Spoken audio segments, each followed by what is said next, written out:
जय जिनेन्द्र, जय भोलेनाथ। दोस्तों, आज 2 जुलाई है, 7:57 और थर्सडे आज। तो अभी हम लोग सीधा चाय पे चर्चा स्टार्ट कर देते हैं। और मार्केट तो ऐसा लग रहा कि मानने वाला नहीं है। तो हमने पहले क्या स्ट्रेटेजी बनाई थी कि 3 दिन तक, सोम मंगल बुध तक हम लोग देखेंगे और मार्केट की रेंज रहेगी 10,200 से 10,400। एग्जैक्टली वही रही। कल इसने 10,447 दिखा दिया। तो अल्टीमेटली हमारा यही प्लान था कि वेडनेसडे के बाद थर्सडे से हमारी तेज़ी चालू हो जाएगी। लेकिन हमारा प्लान में एक चीज़ और शामिल थी कि वेडनेसडे को भी ये क्या करेगा, नीचे ला के बंद करेगा 10,200 के आसपास। तब क्या होगा, बीएस को फुल कॉन्फिडेंस आ जाएगा। लेकिन इसने कल उल्टी चाल चली। इसने वेडनेसडे को कल बंद भी 430 कर दिया। तो कहीं ना कहीं इसकी चाल में कुछ चेंजेस आ गई और ये कंटिन्यू तेज़ी करके लगता कि ये एक भाव में 11,000 नहीं जाना चाह रहा है। ये 10,600 या 650 जाके एक बार नीचे आएगा, वापस 10,400 को टेस्ट करेगा, ऐसा मुझे लगता है। या 10,500 को टेस्ट करेगा, फिर वापस 11,000 जाएगा। ऐसा चाल अब समझ में आ रही है। क्योंकि आज क्या हो गया, आज अगर मैंने कल आपको एक चीज़ बताई थी कि 4-4 घंटे के चार्ट में आप एक में डोजी बन रहा है, सेकंड 4 घंटे वाली चार्ट में। तो अगर उसका डोजी का हाई नहीं टूटता तो मार्केट 2 दिन गिरेगा, आज और कल। लेकिन आज एसजीएक्स निफ्टी को अगर आप देखो तो वो तो 10,475 की ओपनिंग ही बता रहा है। तो कहीं ना कहीं वो तो एकदम अब वो बात ही वैलिड नहीं रही कि वो हाई तो सुबह ही टूट जाएगा ओपनिंग में। अब होगा क्या आगे, उसको जानने के लिए हम कोशिश करते हैं चार्ट के थ्रू समझने की। सीधा मैं चार्ट खोलता हूँ। सबसे पहले आपको ग्लोबल मार्केट दिखा देता हूँ। ये आप देखो 75 पॉइंट एसजीएक्स निफ्टी ऊपर है। एक सेकंड अपडेट कर देता हूँ मैं। 75 पॉइंट ऊपर है एसजीएक्स निफ्टी। और डाउ फ्यूचर भी हम लोग देख लेते हैं एक बार।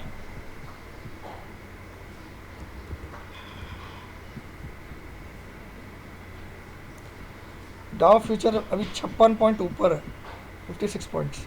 तो मैं सीधा आपके लिए अब चार्ट खोल देता हूँ निफ्टी का और आपको स्ट्रेटेजी समझाता हूँ ऐसे मार्केट में खेलना कैसे।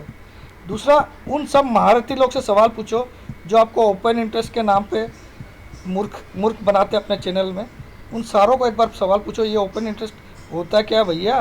कौन से दिन तुम्हारा ओपन इंटरेस्ट काम किया ये तो बताओ। किसी साल में 2 दिन तो काम किया क्या उसने? उसके नाम पे वीडियो बना रहे।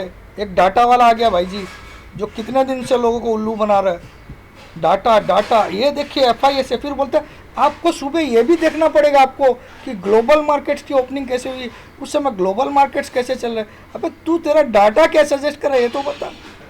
तू फिर इसका भी सहारा उसका भी सहारा, मतलब तू बोलता कि गिर भी सकता है पर फिर डाटा क्या बता रहा है? फिर तू बोलता डाटा बोल रहा है कि एफआई का फ्यूचर में सेलिंग डाटा आ रहा है इंडेक्स में और क्लाइंट का बाइंग में आ रहा है तो मार्केट गिरेगा। तो फिर कहाँ गिर रहा है भाई? कितना उल्लू बनाओगे लोगों को? और वो भाई साहब लोग को भी पूछो जो 8,000 से आपको शॉर्ट करा रहे। 10,500 तो आ गया भाई साहब, दोबारा आ गया। एक बार तो पहले आ चुका 553, अब दोबारा आ गया।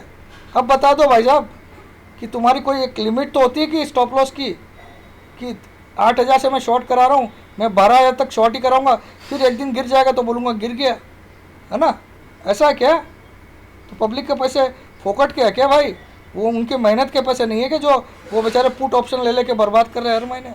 तुम्हारे वीडियोस देख देख के वीडियो बना रही है। एक मैडम ने बना दिया 1929 का रिसेशन, वो एक कोई मुकुल अग्रवाल करके वो भी बना रहा है रिसेशन। अरे भैया तू प्रेजेंट क्या चल रहा है ये बता ना भाई।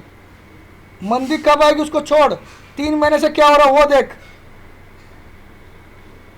उल्लू मत बनाओ पब्लिक को अपने अब अगर 11,000 जाके मार्केट गिर जाएगा तो बोलेंगे देखिए गिर गया, गिर गया। तुमने 8,000 से शॉर्ट बोलना स्टार्ट किया। वो देख लो पहले, अपना चादर देख लो पहले। अरे 9,000 पे तो लोग बोले कसम कसम खाने लग गए कि 9,500 कोई हालत में नहीं आ सकता। 10,000 तो कोई का हालत में नहीं आएगा। इनका सारे वीडियोस चेक कर लो ना आप लोग, फिर आपको समझ में आए। इनसे तो कई बेहतर आप जो व्यूअर हो वो अच्छा एनालिसिस कर लोगे। इनको लाइक नहीं, इनको जूते मारना चाहिए। एनीवे दोस्तों, अब मुझे लगता है कि मार्केट अब आपको खेलना कैसा, इस समय चाइना और इंडिया का वार का खतरा एनी टाइम एक साइड बाय साइड मंडरा रहा है, तो उसको भी आपको मद्देनजर रखना। तो अगर आप फ्यूचर की पोजीशन कैरी करते हो तो मेरा एक ही फंडा, साथ में एक दूर की, सपोज आप 10,400 पे फ्यूचर कैरी कर रहे हो तो आपका नियम क्या बनता है, 10,100 का एक पुट हमेशा साथ में लेके चलिए। अगर आप कैरी फॉरवर्ड कर रहे हो नेक्स्ट डे के, इंट्राडे काट ले रहे हो तो अलग बात है।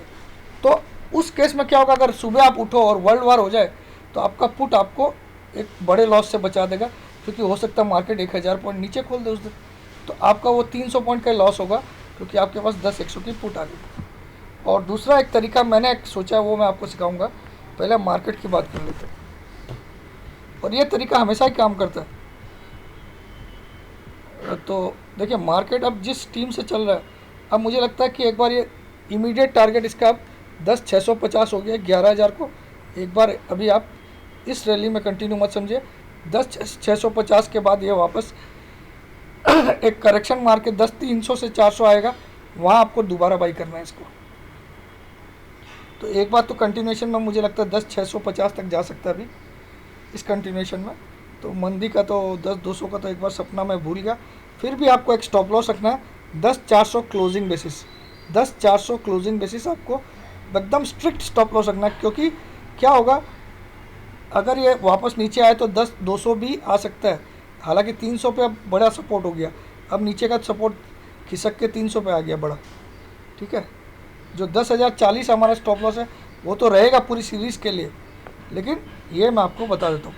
तो आज तेज़ी करके खेलना चाहिए, लेकिन आपको 10,400 क्लोजिंग बेसिस स्टॉप लॉस भी रखना चाहिए। Closing basis.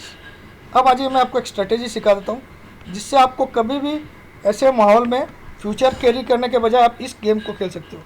देखिए मैं दिखाता हूँ।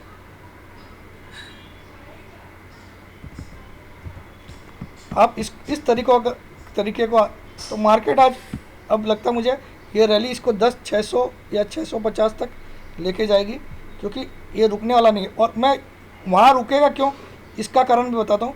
इसके सारे इंडिकेटर्स ओवरबॉट की तरफ जा रहे हैं, अभी गए नहीं हैं लेकिन जाने वाले हैं। तो उसका स्टीम को देखते हुए मैंने कैलकुलेट किया कि 10,650 से 10,700 इसकी मैक्सिमम दौड़ है अभी, जो करंट इस रैली को कंटिन्यू किया तो। और यहाँ से पहले करेक्शन करके 10,200 आया तो फिर 11,000 का ही टारगेट लेना चाहिए आपको। तो दोनों कंडीशन है, तो लग नहीं रहा कि आज करेक्शन करेगा, क्योंकि आज SGX ऊपर दिखा रहा है, मतलब ये 10,500 तो आज दिखाना ही दिखाना है। तो फिर दिमाग ही मत लगाइए, अभी तेज़ी के साथ तेज़ी करिए, ट्रेंड के साथ रहिए हमेशा, क्योंकि ये 10,447 को तो सुबह ही तोड़ के खुलेगा। तो मैं निफ्टी का एक आपको स्ट्रेटेजी सिखा देता हूँ। सपोज निफ्टी अभी 10,408 पे कल फ्यूचर का क्लोजिंग आई थी 10,408, आप देखो, ठीक है। तो यानी कि 10,400 पे निफ्टी खड़ा है। तो अगर मुझे लगता है कि 10,600 जाएगा तो मुझे फ्यूचर लेना चाहिए। फ्यूचर लूँगा तो मुझे एक तो 1,20,000 की मार्जिन भरनी पड़ती है, 1.5 लाख रुपए की, प्लस मेरी अनलिमिटेड रिस्क हो जाती है। अगर यहाँ से मार्केट एक ही दिन में 9,000 आ गया तो मैं तो 1,400 पॉइंट का नुकसान में आ जाऊँगा। तो इससे बढ़िया तरीका क्या है, आप इसी को चेंज करने का तरीका बताता हूँ। मैं फ्यूचर ही खेल रहा हूँ लेकिन सेफ्टी भी हो गई। कैसे? मैं क्या करूँगा, निफ्टी का 10,200 का कॉल का दाम देखूँगा या 10,100 का। अगर 10,100 का कॉल का दाम 450 रुपये तो ज़्यादा बेटर, 490 ये नहीं, ये महंगा है। 10,200 देखता हूँ मैं, 10,200 का कॉल। अगर मुझे तेज़ी करनी है फ्यूचर लेके तो मैं ये लूँगा, तो मुझे 413 रुपये में ये मिल रहा है। और ऑलरेडी रेट कितनी चल रही है, 10,408, यानी कि मुझे खाली 200 रुपये एक्स्ट्रा देना पड़ा। लेकिन मेरी सिक्योरिटी क्या हो गई, मेरा मैक्सिमम लॉस 400 रुपया हो सकता है इस सीरीज़ में। और अगर मार्केट ने 1,000 पॉइंट की तेज़ी की तो मुझे पूरे 1,000 पॉइंट मिलेंगे, क्योंकि मेरा कॉल है 10,200 का। लेकिन इसमें आपको डाउन साइड, आपकी रिस्क हमेशा प्रोटेक्ट हो जाती है। अगर निफ्टी 1,000 पॉइंट क्रैश भी कर जाए तो भी आपको इससे ज़्यादा लॉस नहीं हो सकता है, और आपको फ्यूचर का पूरा वो मार्जिन भी नहीं भरना पड़ा। आप सिर्फ 30,000 रुपये दे के मालिक हो गए एक लॉट के। तो इसको अगर आप लोग समझदार, लेकिन आपका ट्रेंड आपके माइंडसेट में क्लियर होना पड़ेगा, तब ये फ़ायदेमंद है। और इसके साथ भी एक गेम खेल सकते हैं। 10,200 का आपने कॉल लिया, 10,000 का एक पुट साथ में और ले लीजिए, कितना लग जाएगा उसका, 20-30 रुपया। तो आपका पूरा का पूरा पैसा प्रोटेक्ट हो गया। फ्यूचर भी खेल रहे हैं, नीचे की भी प्रोटेक्ट हो गई। और ये पैसा भी हो सकता है बड़ी मंदी आ जाए तो आपका ये पैसा वो फुट निकाल देगी। तो ऐसा कई स्ट्रेटेजीज मेरे पास, आप मेरी ट्रेनिंग में आइए, मैं सिखाऊंगा। तो जय जिनेंद्र, जय भोलेनाथ, जय हिंद।